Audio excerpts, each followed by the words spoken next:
Olá, bem-vindos de volta a mais uma conversa aqui no Foco Econômico. Eu sou Constantin Yancho, economista coordenador da Pesquisa Econômica Bradesco, e no vídeo de hoje conversaremos sobre a reforma tributária que entrou em vigor este ano.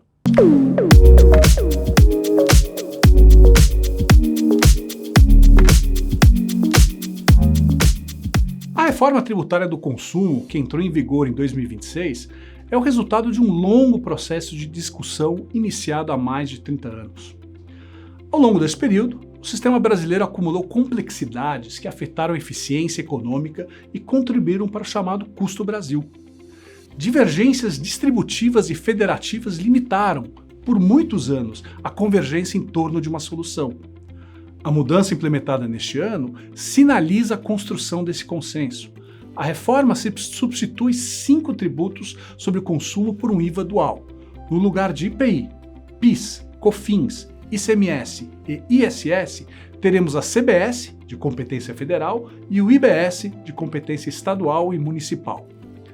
A escolha de começar pela tributação do consumo não foi acidental. A tributação sobre bens e serviços responde a 41% da arrecadação total no Brasil, contra a média de 30% na OCDE. Já a tributação sobre a renda de pessoas físicas corresponde a menos de 30% da arrecadação, contra mais de 36% nos países da OCDE. Dado esse peso e o consenso político que se formou, fazia pouco sentido adiar a reforma esperando acordo sobre os temas mais controversos, como a tributação da renda. A mudança mais importante é o cálculo por fora.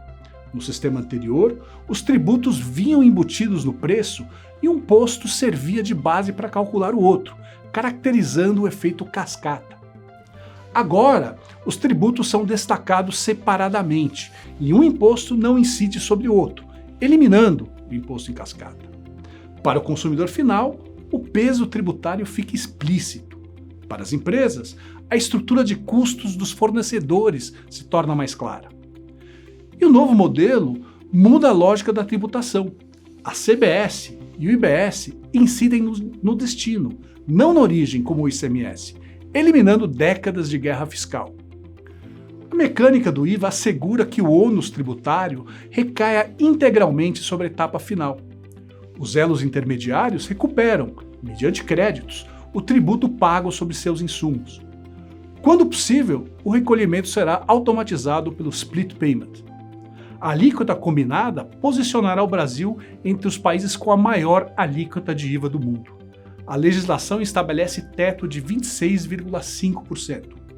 Essa alíquota elevada decorre da necessidade de manter a neutralidade da carga tributária, combinado com isenções e regimes especiais concedidos a diversos setores.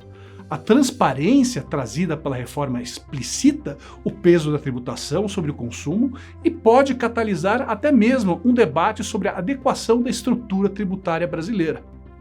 A reforma altera a distribuição de carga entre setores. O sistema anterior penalizava cadeias produtivas longas e complexas. Sob o IVA, a carga independe do número de elos da cadeia. Setores industriais tendem a registrar redução efetiva de carga, enquanto setores de serviços, com cadeias mais curtas, podem enfrentar algum aumento. No nível microeconômico, a separação entre preço e tributo altera as demonstrações financeiras. A maior transparência na estrutura de custos tende a aumentar o poder de barganha das áreas de compras nas grandes empresas, trazendo pressão baixista sobre margens e preços. E o Simples Nacional poderá mudar significativamente.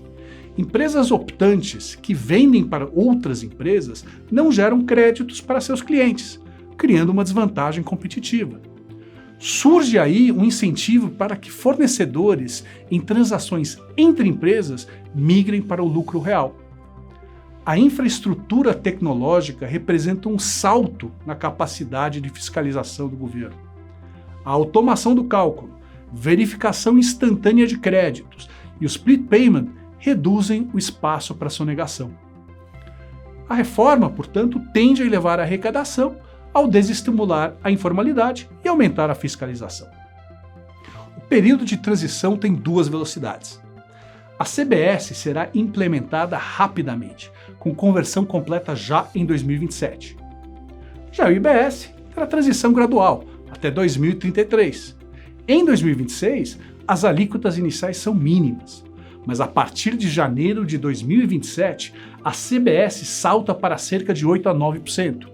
E essa diferença cria um incentivo para as empresas postergarem aquisições de bens de capital e insumos, já que os créditos gerados serão maiores a partir do ano que vem.